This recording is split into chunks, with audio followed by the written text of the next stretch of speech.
জাহান্নামীদের সামনে যখন এই পুইসওয়ালা পানি ফেরেশতারা নিয়ে হাজির করবে, এই পানি তার চেহারার সামনে দেওয়ার পর চেহারার চামড়াগুলো টাস করিয়া চেহারা থেকে উঠিয়া যাবে। আর এই পানিগুলো, পানির পিপাসা এমন দেখবে জাহান্নামীদের, এই পানিগুলো মুখ দিয়া যখন সে পান করতে থাকবে, তার পেটের নারী উজুরি বাজুরি যাহা কিছু আছে রে, সবগুলো গলিয়া গলিয়া নিচের রাস্তা দিয়া বের হয়ে যাবে। এই জন্য আমি আপনাদের হাতে পায়ে ধরে বলে যাই, আর আল্লাহ তাআলার নাফরমানির কাজে লিপ্ত হবেন না। আমার আল্লাহ তাআলা নাফরমানদের ব্যাপারে কঠোর ব্যবস্থা নেবেন। কিছু কিছু নাফরমান যারা দুনিয়ার জমিনে পাকড়াও হবে, আর আল্লাহ তাআলা কিছু কিছু নাফরমানদেরকে হাশরের মাঠে পাকড়াও করে ফেলবে।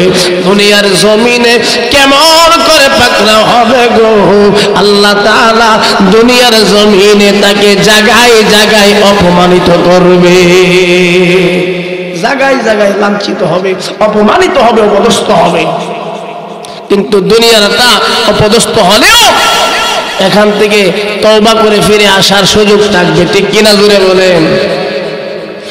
আর যদি আপনি এই অবস্থায় আল্লাহর ডাকে সাড়া দিয়ে আপনি পরপারে চলে যান, আপনার ফিরে আসার কোনো সুযোগ। আল্লাহ তাআলা বলেন, আমি তোদেরকে কত ভালোবাসি, কত তোদেরকে আমি ভালোবাসি, আমি কোরআনে জানায়া দিয়েছি। কুলিয়া ইবাদিয়াল্লাযীনা আসরাফু আলা আনফুসিহিম লা তাকনাতু মির রাহমাতিল্লাহ। আল্লাহ তাআলা বলেন, আমি আল্লাহ তাআলা তোদেরকে ঈমান দান করেছি, আমি আল্লাহ তাআলা তোদেরকে শ্রেষ্ঠ জাতি হিসাবে ঘোষণা দিয়েছি, আমি আল্লাহ তাআলা তোদেরকে শ্রেষ্ঠত্ব দান করেছি, আমি আল্লাহ তাআলা তোদেরকে শ্রেষ্ঠ নবী দান করেছি, আমি আল্লাহ তাআলা তোদেরকে সুন্দর অবকাঠামো দিয়া সৃষ্টি করেছি। আমার এই পৃথিবীর জমিনে যত সৃষ্টি আছে রে, মানুষের মতো এত সুন্দর সৃষ্টি নাই, ঠিক কিনা জুড়ে বলেন। আল্লাহ তাআলা বলেন, লাকাদ খালাকাল ইনসানা ফি আহসানি তাকওয়িম। আল্লাহ তাআলা বলেন, এত এত নিয়ামত তোদেরকে দিয়েছি, এত আমি আল্লাহ তাআলা তোদেরকে এত ভালোবেসেছি, আমি তোদেরকে সর্বশেষ সিগন্যালের মাধ্যমে এই কোরআনে তোদেরকে জানায়া দিয়েছি। আমার নাফরমানি করেছিস, আমার নাফরমানি করিয়া তোদের জিন্দেগির শেষ প্রান্তে চলে এসেছিস। একটু শুনো, দুনিয়ার মানুষের দরবার থেকে আপনি নৈরাশ হয়ে ফিরে আসতে পারেন। আমার আল্লাহ তাআলা বলেছেন, আমার একটা দরবার এমন আছে, 100 খুন করে যদি আমার দরবারে ফিরে আসে রে, আমি তাদেরকে ওলি বানায়া দুনিয়া থেকে বিদায় করি। সুবহানাল্লাহ। আমার একটা এমন দরবার আছে, আমার দরবারে যদি গুনাহগার গুলো আমার দরবারে এসে অনুতপ্ত হয়ে আমি আল্লাহকে আল্লাহ বলে ডাক দিয়া দেই, আমি আল্লাহ তাআলা কোরআনে ঘোষণা করে দিয়েছি, আমি আমার বান্দাদের জীবনের গুনাহগুলো মাফ করে দেব। আমার নবীজির একজন সাহাবী হযরতে দাহিয়াতুল কলবি রাদিয়াল্লাহু তাআলা আনহু মায়ের সঙ্গে বেয়াদবি করেছেন। নবীজি সাহাবায়ে কেরামদের মাধ্যমে বহুবার তালকিন দিয়েছে, মার সঙ্গে বেয়াদবি করেছে। মার সঙ্গে বেয়াদবি করার পর মা দুনিয়ার জমিনে তাকে মাফ করে দিয়েছে। মা দুনিয়াতে বেঁচে ছিল, মাফ করেছে, এই জন্য আল্লাহ তাআলা তাকে মাফ করে দিয়েছেন। কিন্তু নবীজি আরেকজন সাহাবী এমন নাফরমানি দুনিয়ার জমিনে সে করেছিল, নবীজির সামনে একদিন হাজির হইয়া চোখের পানি ছেড়ে ছেড়ে এই নবীজির সাহাবী চোখের পানি ছেড়ে বুক বাসায়া দেয়। আমার নবী ডাক দিয়া বলেন, তুমি কি জন্য কান্না করতেছো? আমি সাহাবীর নামটা পরে বলবো, একটু মনোযোগ দিয়া শুনেন, এদিক সেদিক নজর দিবেন না, একটু আমার দিকে তাকায় আলোচনাটা শুনেন।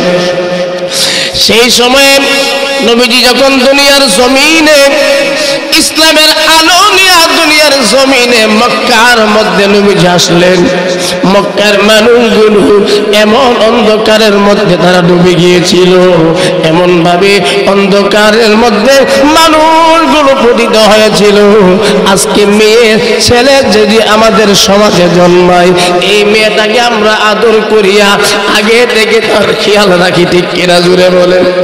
একটা মেয়ে হামিলদার অবস্থায় যদি হয়ে যায়, সন্তান প্রসব করবে, তার আগে থেকে আমরা মা বাবা আত্মীয় স্বজন তার খবর নেই কি নেই না? আরো জোরে, আপনারা এলাকার মনে নেয় না? নে কথা দিক না। আমাদের বিবি, আমাদের বোন, যাদের মাধ্যমে আল্লাহ তাআলা দুনিয়ার জমিনে মানুষগুলোকে দুনিয়াতে পাঠায়, যাদের মাধ্যমে নবীজি যে সময় দুনিয়ার জমিনে আগমন করেছিল, আরবের মানুষগুলো গুনার সাগরে এমন ভাবে তারা ডুব দিয়েছিল। সেই সময় একটা গর্ত করত, বাচ্চা প্রসব করার সময় হলে গর্ত করে এই মেয়েটাকে গর্তের মধ্যে রেখে আসতো। যদি ছেলে সন্তান হতো, তারা ডুল পিটাইয়া আনন্দ করিয়া ছেলে এবং মাকে উপরে উঠাইতো।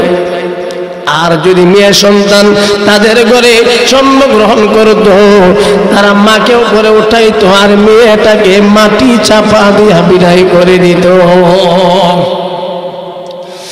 সেই সময়ের কথা আমি আপনাদেরকে শোনাই। নবীজি এই কাফের এখনো মুসলমান হয় না, নবীজি তাকে বারবার বলাইতেছে, তোমার কি হয়েছে? তুমি আমাকে খুলে বলো না, তুমি কি জন্য কান্না করতেছো? এবং নবীজির এই সাহাবীকে বারবার বলতেছেন, নবীজিকে বলতেছেন, নবীজি আগে আপনি বলেন, আমার মতো গুনাহগারকে আল্লাহ তাআলা কি মাফ করবে? আমার মতো গুনাহগারকে কি আমার আল্লাহ তাআলা মাফ করবে? যদি মাফ করে আমি মুসলমান হয়ে যাব। নবীজি বললেন, তুমি কি এমন অন্যায় করেছো? এটা আমার একবার খুলে বলো। হযরতে দাহিয়াতুল কলবি রাদিয়াল্লাহু তাআলা আনহু চোখের পানি ছেড়ে ছেড়ে নবীজির কাছে বর্ণনা নিতেছে ওনার অতীত জীবনের কথা। ওনার অতীত জীবনের কথা নবীজিকে শোনাইতেছেন। নবীজি, আমি এত নিষ্ঠুর, আমি একজন ব্যবসায়ী মানুষ, আপনি চেনেন আমার ব্যাপারে, আপনি জানেন, কিন্তু আমার একটা গোপন গুনাহ, এটা দুনিয়ার সবাই হয়তো জানে না, এটা আমি জানি। আমি ব্যবসার কাজে মক্কা থেকে অথবা মদিনা থেকে আমি ব্যবসার কাজে আমি বহুদূর চলে যাব। আমি আমার বিবির কাছে এই কথা বলে গেলাম, যেই সময় আমি ব্যবসার কাজে ব্যবসা করার জন্য বহুদূরে বহু সময়ের জন্য চলে যাব। আমাদের বাংলাদেশের প্রবাসী ভাইয়েরা যেমন নিজের বিবি বাচ্চা রেখে প্রবাসে যায়, ঠিক অনেকে আছে 10 বছর 20 বছর পরে আসে, ঠিক কিনা জুড়ে বলেন? দাহিয়াতুল কলবি বলেন, আমি ব্যবসার কাজে মক্কার বাহিরে চলে যাব। আমার বিবি ছিল হামিলদার, গর্ভবতী অবস্থায়। আমি আমার বিবিকে বলে গেলাম, এবারের সন্তান যদি আমার ঘরে, তোমার ঘরে সন্তানটা যদি মেয়ে হয়, তাকে তুমি সঙ্গে সঙ্গে দুনিয়ার জমিন থেকে বিদায় করে দিবা, মাটি চাপা দিয়ে তাকে মেরে ফেলবা। আর যদি সন্তান হয়, এই সন্তানটা যদি ছেলে হয়, তাকে আদর করে লালন পালন করে তুমি মানুষের মতো মানুষ বানাইবা। নবীজি এই কথা বলিয়া আমি ব্যবসার জন্য, ব্যবসার উদ্দেশ্য বের হয়ে গেলাম। আমি 6 থেকে 7 বছর পরে ব্যবসা শেষ করে বাড়িতে আসলাম। বাড়িতে আসার পর আমি তাকায়া দেখি একটা সুন্দর ফুটফুটে মেয়ে বাচ্চা দৌড়াইয়া আমার সামনে গিয়ে হাজির, দৌড়াইয়া আমার সামনে হাজির হয়েছে। আমি বুঝতে পেরেছি এটা অন্য কেউ নয়, এটা আমার বিবিকে আমি যে ওসিয়ত করে গিয়েছিলাম, যদি সন্তান ছেলে হয় তাকে বাঁচায় রাখবা, আর মেয়ে হইলে তাকে মেরে ফেলবা। আমার মেয়ে হয়েছে, আমার বিবি আমার কথা শুনে নাই, তাকে জীবিত রেখেছে। নবীজি এই মেয়েটা এত সুন্দর ছিল, নবীজির সাহাবীরা যারা সুন্দর ছিল, হযরতে দাহিয়াতুল কালবি তাদের মধ্যে একজন। সুবহানাল্লাহ জোরে বলেন। হযরতে জিবরাইল দুনিয়ার জমিনে মানুষের সূরত নিয়ে যদি আসতো, তাহলে দাহিয়াতুল কালবির সূরতে নবীজির সামনে আসতো। তাহলে সুন্দর কম না বেশি? আরো জোরে। বাংলাদেশের সাকিব খানের মতো জিবরাইল যার সূরত নিয়ে আসতো, তার ঘরে মেয়ে হয়েছে, কেমন সুন্দর হবে। তার চমৎকার একটা বাচ্চা হয়েছে। দাহিয়াতুল কালবি যেমন সুন্দর, তার মেয়েটা এমন সুন্দরী হয়েছে। তার বিবি নাম রেখে দিয়েছেন জামিলা। জামিলা অর্থ সুন্দর। নবীজি গো, আমার মেয়েটা আমাকে বারবার বাবা বলে ডাকবে, আমার মনটা এত পাষাণ, তার ডাক আমার কর্ণগ্রহে যাই না। আমি আমার বিবির কাছ থেকে আমি আমার মেয়ে জামিলাকে তার নানার বাড়ি অথবা মেলার মধ্যে যাব, এই বলি আমার বিবির কাছ থেকে মেয়েটাকে নিয়ে গেলাম। আমার মেয়েটাকে সুন্দর করে তার মা সাজায় দিয়েছে। মেয়েটাকে আমি বাড়ি থেকে বের করিয়া মরুভূমির মধ্যস্থানে, যেখানে মানুষের কোনো আবাস নাই, সেই মরুভূমির মধ্যস্থানে নিয়ে গেলাম। নিয়ে যাওয়ার পরে আমি সেখানের মধ্যে গর্ত করতে লাগলাম। গর্ত করার সময় আমার মেয়ে জামিলা আমার গায়ের মধ্যে যে ঘাম বের হইতেছিল, আমার গায়ের মধ্যে ধুলা বালিগুলো আমার শরীরের মধ্যে পড়তেছিল। আমার মেয়ে জামিলা দৌড়াইয়া আসিয়া বলে, বাবা গো, তুমি এত কষ্ট এই মরুভূমির মধ্যস্থানে কি জন্য করতেছ? এই মরুভূমির মধ্যস্থানে প্রচন্ড রোদের মধ্যে কি জন্য গর্ত করো? আমার মেয়েটা বুঝে না, আমি তাকে মারার জন্য এখানে নিয়ে আসছি। নবীজি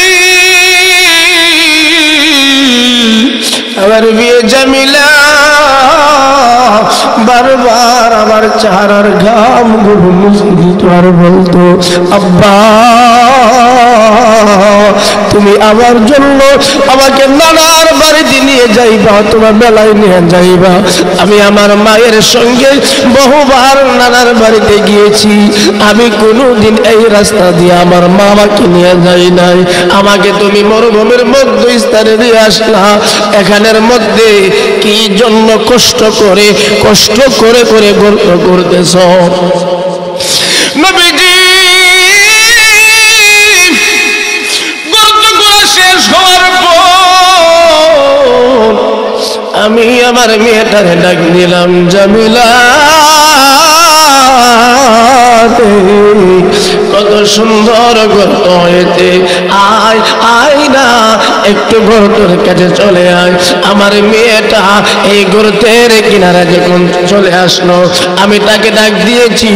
গর্তের কিনারে আসার পর আমি বাবা আজরাইল সাজিয়া আমার মেয়ের ঘরের মধ্যে ধাক্কা মারিয়া এই গর্তের মধ্যে ফেলে দিয়েছি। নবীজি আমার মেয়েটাকে আমি যখন ঘরের মধ্যে ধাক্কা মারিয়া গর্তের মধ্যে ফেলে দিয়েছি, আমার মেয়েটার বোঝার বাকি নাই, আমার বাবা আমাকে মারার জন্য এই মরুভূমির মধ্যস্থানে নিয়ে আসছে। নবীজি আমি কত বড় নিষ্ঠুর, আমি কত বড় পাপী। নবীজি আমি আমার মেয়েটাকে গর্তের মধ্যে লম্বাইভাবে ধাক্কা মারিয়া ফেলার পর আমার মেয়েটা বারবার আমাকে এইভাবে ডাকতেছিল, বাবা গো তুমি আমারে মাইরো না, তুমি আমারে মাইরো না, আমি জিন্দেগিতে তোমাকে আব্বা বলে ডাক দিব না, মেয়ে হয়ে জন্ম নিয়েছি, এটাই যদি আমার অপরাধ। আমি আপনাদেরকে বলি, মেয়ে দেওয়ার মালিককে, আরো আসতে বলেন, মেয়ে দেওয়ার মালিক আল্লাহ, ঠিক কিনা জোরে বলেন না কোনো বাবা? আরো জোরে। মেয়ে দেওয়ার মালিক আল্লাহ, ছেলে দেওয়ার মালিক আল্লাহ, ইজ্জত দেওয়ার মালিক আল্লাহ। বেইজ্জতি করবে আল্লাহ তাআলা যদি আপনাকে সম্মানিত করেন, দুনিয়ার কেউ আপনাকে বেইজ্জতি করতে পারবে না। আর আল্লাহ তাআলা যদি আপনাকে বেইজ্জতি করে, দুনিয়ার কেউ সম্মানিত করতে পারবে না, ঠিক কি না বলে বলে? নবীজি আমি আমার মেয়েটারে ধাক্কা মারিয়া গর্তে ফেলার পরে আমার মেয়েটা কান্না করে আমার বারবার এই কথা বলতেছিল, আব্বা আব্বা গো তুমি আমারে মাইরো না, আমি জিন্দেগিতে তোমাকে বাবা বলে ডাক দিব না। আমার দুইটা চোখ যেই দিকে যায় আমি সেই দিকে চলে যাব, তোমার সামনে আমি বাবার পরিচয় দিয়ে আসবো না। নবীজি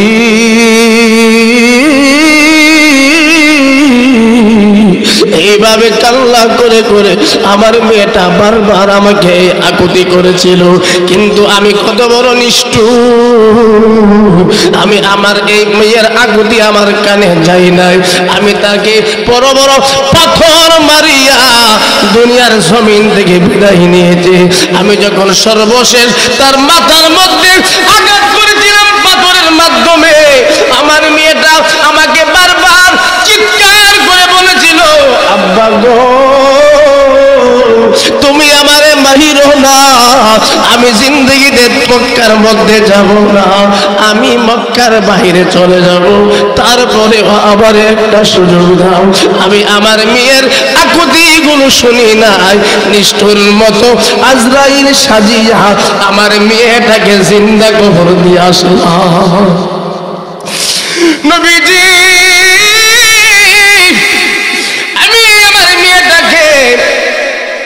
এই মরুভূমির মধ্যস্থানে হত্যা করিয়া বাড়ির মধ্যে আসলাম। বাড়ির মধ্যে আসার পর আমার বিবির আর বোঝার বাকি নাই, আমি একা চলে আসছি।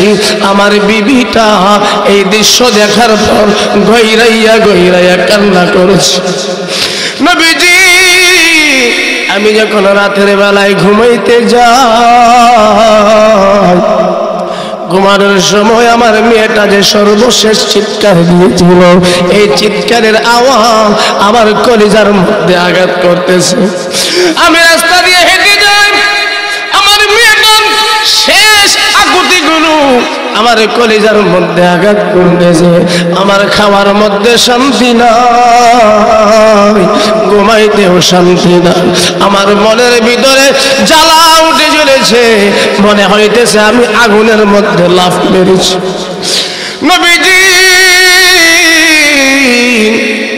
আমার মতে এত বড় পাপীকে আমি যদি ইসলাম গ্রহণ করি, আমার আল্লাহ তাআলা কি মাফ করবে? আমার নবী ডাক দিয়া বলেন, দাহিয়া দুনিয়ার সমস্ত দরজা বন্ধ হইতে পারে রে, আমার আল্লাহ তাআলা বলেছেন, কুল ইয়া ইবাদিয়াল্লাযীনা আসরাফু আলা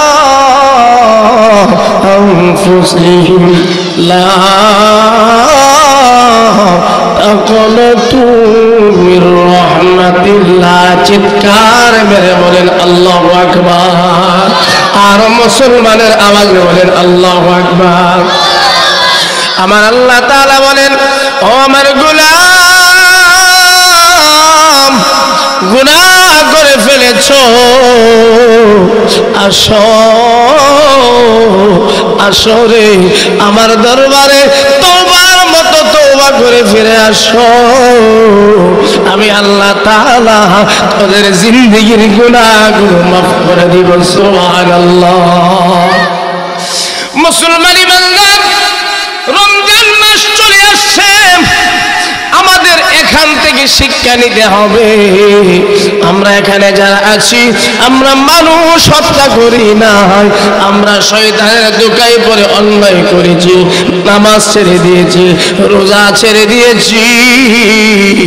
আমাদের এখন শিক্ষা নিতে হবে, আমাদেরকে প্রতিজ্ঞা করতে হবে, এই রমজান মাসে আমার দ্বারা যেন বিন্দু মাত্র অন্যায় না হয়। ঠিক কিনা জোরে বলেন? অন্যায় হইতো না। সারা বছর পর্দার কোনো খবর নাই, হোটেলগুলোর মধ্যে যাওয়া যায় না।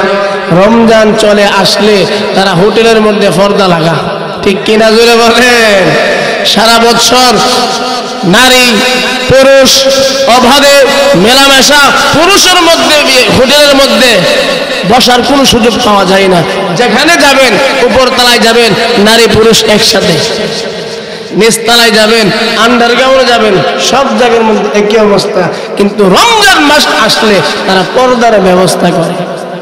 বড় হোটেলগুলোর কি বলবো, ছোট ছোট যে শাসনের মধ্যে, এটার মধ্যে পর্দা লাগে। ঠিক কিনা বলেন? এখন থেকে আমাদেরকে শিক্ষা নিতে হবে, কার কখন মরণ চলে আসে আমরা কেউ বলতে পারি না।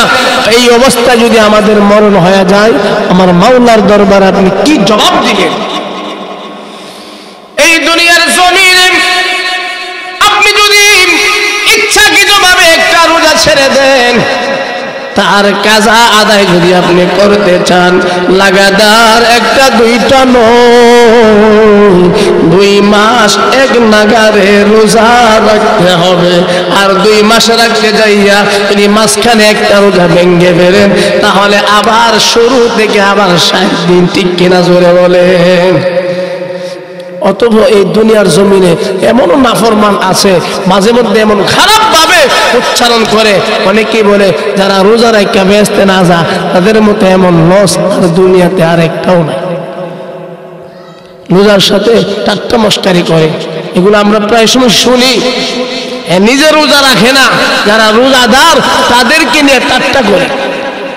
আল্লাহ তাআলা এই সমস্ত মানুষ থেকে আমাদের সকলকে হেফাজত করে। সবাই জোরে বলেন আমিন। যেই কথা বলতেছিলাম মনে আসেনি? আল্লাহ তাআলা কোরআনের মধ্যে বলেছেন, তোমরা পাহাড় পরিমাণ গুনাহ করেছো, অন্যায় করেছো, তোমরা ফিরে আসো, আমার দরবারে ফিরে আসো, আমি তোমাদের জিন্দেগির গুনাহগুলো মাফ করে দেব। আমি তোমাদেরকে এমনভাবে মাফ করব, তোমাদের নাম আমি উলির দফতরে উঠাই দিব। হযরতে মালিক ইবনে দিনার রাহমাতুল্লাহি আলাইহি জগৎ বিখ্যাত একজন আল্লাহর ওলি, ঠিক না হুজুর? জগৎ বিখ্যাত আল্লাহর ওলি। ওনার ইতিহাস, ওনার জীবনী যদি আপনারা পড়েন তাহলে আপনারাও পেয়ে যাবেন উনি ওনার যে যৌবন কালটা এমন ভাবে কাটিয়েছে, এমন কোনো রাত নাই যে এই রাতে সে মদ্যপান করে নাই। প্রত্যেক রাত্রিতে মদ্যপান করত, মদ্যপান না করলে ওনার ঘুম আসতো না। হযরতে মালিক ইবনে দিনার রাহমাতুল্লাহি আলাইহি উনি একদিন শবে বরাত অথবা শবে কদরের রজনীতে মদের গ্লাস অথবা মদের একটা শিশি বাড়িতে নিয়ে আসলেন। তার একটা মেয়ে এই মদের শিশিটাকে অথবা গ্লাসটাকে মাটির মধ্যে ফেলে দিয়েছে, শিশু বাচ্চা। ফেলে দেওয়ার পরে উনি ওনার মেয়েটাকে মাতাল অবস্থায় যারা মদ্যপান করে বউরে গিয়া খুঁজি, ঠিক নেই, জিরে গিয়া কো বউ কারে কি কথা বলে, এটা তাদের হিতাহিত জ্ঞান থাকে না। এগুলো রাস্তার মধ্যে প্রায় সময় ওয়াজ করে যাওয়ার সময় আর 1টা-2টার সময় শহরের মধ্যে দেখা যায় একা একা কথা বলতেছে, হাঁটতেছে আর কথা বলতেছে, কোনো মানুষ নাই। এই লোকটা পাগলও না, সম্ভ্রান্ত পরিবারের ছেলে। ঠিক হযরতে মালিক ইবনে দিনার রাহমাতুল্লাহি আলাইহি উনি ওনার মেয়েটা এই গ্লাসটা ফেলে দেওয়ার পরে এমন পরিমাণ আঘাত করেছে, এক পর্যায়ে মেয়েটা কিছুদিন পরে মারা গেছে। অন্যায় শুধু না বড়, আরো জোরে, এদিকের মানুষ কথা বলে না, ছোট না বড়, এক তো মদখোর, আবার ওনার মেয়েটাকে আঘাত করেছেন, মারা গিয়েছেন। 1 বছর হওয়ার পরে আবার শবে কদর অথবা শবে বরাত এই বরকতপূর্ণ রজনী চলে আসছে। তারই ধারাবাহিকতায় এই দিনও মদের পিয়ালা নিয়ে আসছে। আসার পরে ওনার বিবি স্মরণ করাই দিয়েছে, তোমার উপরে আল্লাহ তাআলার রহম যদি একটু পড়তো, এই দিনে তুমি তোমার মেয়েটাকে আঘাত করেছিলা, দুনিয়ার জমিন থেকে বিদায় হয়েছিল, একটু আজকে এই কাজটা থেকে তুমি বিরত থাকো। আল্লাহ কাকে কখন হেদায়েত দান করবে বলা যায় না। হযরতে মালিক ইবনে দিনার রাহমাতুল্লাহি আলাইহি এই মদের পেয়ালা রেখে ঘুমায় গেছে। উনি ঘুমের মধ্যে স্বপ্নে দেখতেছে কিয়ামত শুরু হয়ে গেছে, গোটা দুনিয়াটা চূর্ণ বিচূর্ণ হয়ে গিয়েছে, মানুষগুলো বাঁচাও বাঁচাও করে কান্না করতেছে আর দৌড়তেছে পাগলের মতো, স্বপ্নে দেখতেছে। হযরতে মালিক ইবনে দিনার রাহমাতুল্লাহি আলাইহি এই স্বপ্ন দেখতেছে গোটা দুনিয়া উলটপালট হয়ে গিয়েছে, কিয়ামত হয়ে শুরু হয়ে গিয়েছে। মালিক ইবনে দিনার এই স্বপ্নের মধ্যে উনি ভয়ঙ্কর একটা দৃশ্য দেখতেছে। ওনাকে পিছন দিক দিয়ে বিশাল বড় একটা সাপ ধাওয়া করতেছে। এমন একটা সাপ ওনাকে ধাওয়া করতেছে, দৌড়তে দৌড়তে একেবারে ক্লান্ত হয়ে গিয়েছে। এই সাপ থেকে রক্ষা করতে পারতেছে না নিজেকে, এই সাপটা ওনাকে ধরে ফেলবে এমন একটা অবস্থা। বাঁচাও বাঁচাও বলে কান্না করে, কেউ বাঁচানোর জন্য আসে না। মাঝে মধ্যে স্বপ্নে দেখে অনেক মানুষ এমন একটা বিপদের মধ্যে পড়ে গিয়েছে, কান্না করে, কেউ তাকে সাহায্য করার জন্য আসে না, ঠিক কিনা জোরে বলে। হযরতে মালিক ইবনে দিনার স্বপ্নে দেখতেছেন মানুষ পাগলের মতো যার যার মতো দৌড়াইতেছে, আর ওনাকে একটা বিশাল বড় সাপ ওনাকে দংশন করার জন্য পিছু থেকে ধাওয়া করতেছে। এক পর্যায়ে একটা মেয়ে, যেই মেয়েটাকে সে দুনিয়ার জমিন থেকে বিদায় করে দিয়েছিল, এই মেয়েটা একটা সুন্দর ফুলের বাগান, এই ফুলের বাগানের ভিতরে চমৎকার একটা সুন্দর ঘর, এই ঘর থেকে বের হয়ে চলে আসছে, বাবার সামনে চলে আসছে। চলে আসার পরে বাবা এই মেয়েটাকে দেখার পর আশ্চর্য হয়ে গেল, আমার বিপদের সময় আমাকে কেউ বাঁচাইবার জন্য আসলো না, মাগো তুমি তুমি কোথায় থেকে আসলা? এই সুন্দর বাড়ি থেকে আমি আসলাম। আব্বা তুমি জানো নি আমি এই বাড়ি থেকে বের হয়ে তোমাকে রক্ষা করার জন্য ছুটে এসেছি। মারে আমাকে এই বিশাল বড় সাপ আমাকে দংশন করার জন্য আমাকে পিছু থেকে ধাওয়া করতেছে। আমি কান্না করতেছি, কেউ আমাকে বাঁচাইবার জন্য আসে না। তুমি আসলা আর এই সাপটা পিছু দিকে হটতেছে। কি সুন্দর একটা ঘটনার মাধ্যমে আমাদের জীবন পরিবর্তন হওয়ার মতো ঘটনা। এই মেয়েটা ডাক দিয়া বলে, আব্বা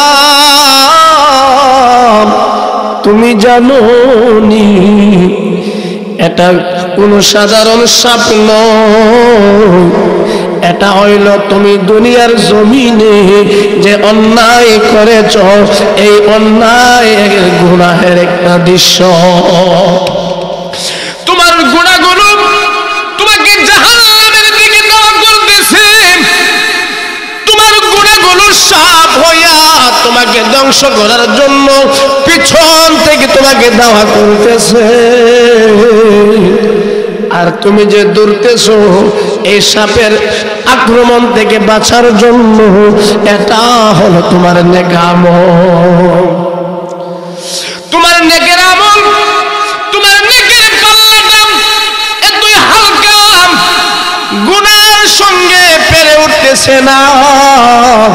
তোমার গুনাহের পাল্লাটা ভারী, গুনাহের পাল্লাটা তোমার ভারী হয়ে গিয়েছে।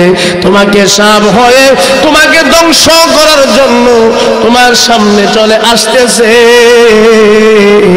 এই দৃশ্য হযরতে মালিক ইবনে দিনার রাহমাতুল্লাহি আলাইহি ওনার মেয়ে এই কথা ওনাকে বুঝাইতেছে, আব্বা তোমার গুনাহের পাল্লা এত পরিমাণে ভারী হয়েছে, তোমার নেকের পাল্লাটা এত হালকা হয়েছে, গুনাহের সঙ্গে তোমার নেকের পাল্লাটা পেরে উঠতেছে না। এই স্বপ্ন দেখার পরে ঘুম ভেঙে যায়। ঘুম ভাঙার পরে উনি চিৎকার মেরে উনার বিবিকে ডাকতেছে, বিবি রে কি আমার স্বপ্ন দেখলাম, আমি স্বপ্নে দেখেছি কিয়ামত শুরু হয়েছে, আমাকে বিশাল বড় সাপ ধ্বংস করার জন্য পিছন দিক দিয়ে আমাকে দাওয়া করতেছে। আমার মেয়েটা আসিয়া আমাকে বুঝাই দিয়েছে, আব্বা তোমার গুনার পাল্লা ভারী, তোমার নেকের পাল্লা হালকা। এই স্বপ্ন দেখার পর ঘুম ভাঙার পরে বিবি ডাক দিয়া বলে, আমার প্রাণের স্বামী, আজকে অনেকটা রজনী, এই রজনীর মধ্যে যদি কোনো মানুষ তার জীবনের গুনার প্রতি অনুতপ্ত হয়ে আমার মাওলার দরবারে তওবার মতো তওবা করতে পারে গো, আমার আল্লাহ তাআলা তার জীবনের গুনাহগুলো মাফ করে দেয়। লম্বা ঘটনা আমি সামনে গেলাম না, হুজুর চলে আসলে আল্লাহ তাআলা আমাদের সকলকে এই দুনিয়ার জমিনে থেকে